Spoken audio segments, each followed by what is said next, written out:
The night she signed the marriage papers, the city lights outside the towering glass building blurred through her tears, as if the world itself was warning her to stop. Being forced to marry a cold 46-year-old CEO was never part of her dreams. Yet that signature became the price of survival. What she didn't know then was that behind his emotionless eyes lived a secret so dark and painful that uncovering it would change everything she believed about love, sacrifice, and second chances. Before the story pulls you deeper, take a moment to like, comment, share, and subscribe to the channel if you still believe kindness can heal broken people, and that even the coldest hearts deserve another chance. Her name was Elena Brooks, just 24 years old, raised in a peaceful coastal town in Northern California where life felt predictable and safe. She had grown up believing that honesty and hard work were enough to protect a person from life's storms. She imagined a future built slowly, surrounded by warmth and simplicity. That belief shattered the day her father's small business collapsed under crushing debt. Bank notices arrived weekly, creditors called nonstop, and foreclosure became inevitable. Her family was drowning, and there was nothing left to hold on to. That was when the offer arrived. It came from Julian Hartwell, a powerful technology CEO based in Seattle. His reputation preceded him everywhere. He was known as brilliant, ruthless, and completely detached from emotion.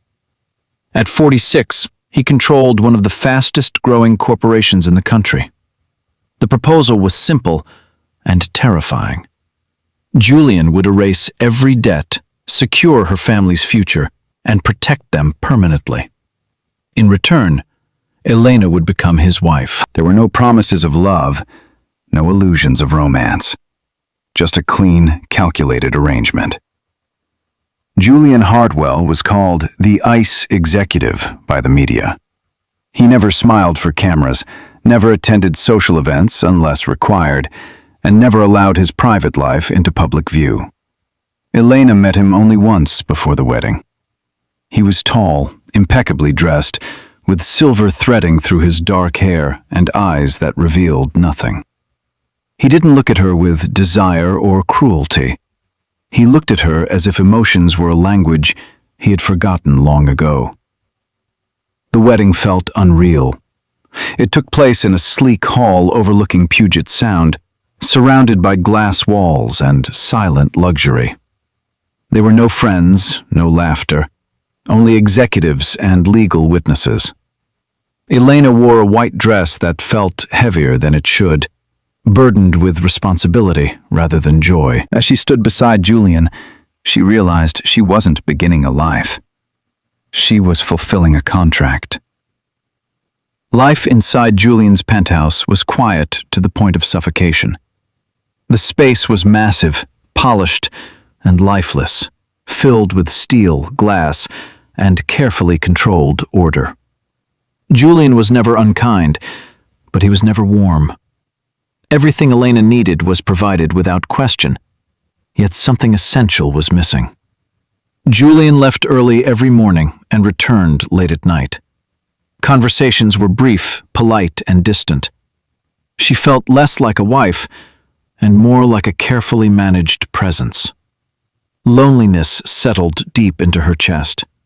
Elena questioned herself constantly, wondering whether she had traded her youth for safety, her freedom for stability. Yet, despite the emotional distance, she sensed something beneath Julian's coldness. His silence didn't feel arrogant. It felt defensive. His eyes carried exhaustion, not superiority. There was pain there, buried and carefully locked away. Slowly, subtle changes appeared. Julian began making sure Elena ate properly, even if he didn't join her. He remembered her preferences without being reminded. When Elena struggled with sleep, overwhelmed by anxiety, she noticed that the light in Julian's study stayed on as well. It felt as though both of them were awake for different reasons, but fighting similar battles. One evening, Elena noticed a locked door at the far end of the penthouse. It stood out because everything else in the apartment was accessible. Something about it pulled at her curiosity. Days later, while Julian was away on a business trip, she found the door slightly open. Inside, the air felt heavier, charged with emotion. The walls were lined with framed photographs, medical documents, and one small child's drawing taped carefully to the center. The drawing showed a man holding a little girl's hand beneath a dark sky with a single bright star overhead. The truth revealed itself slowly and painfully.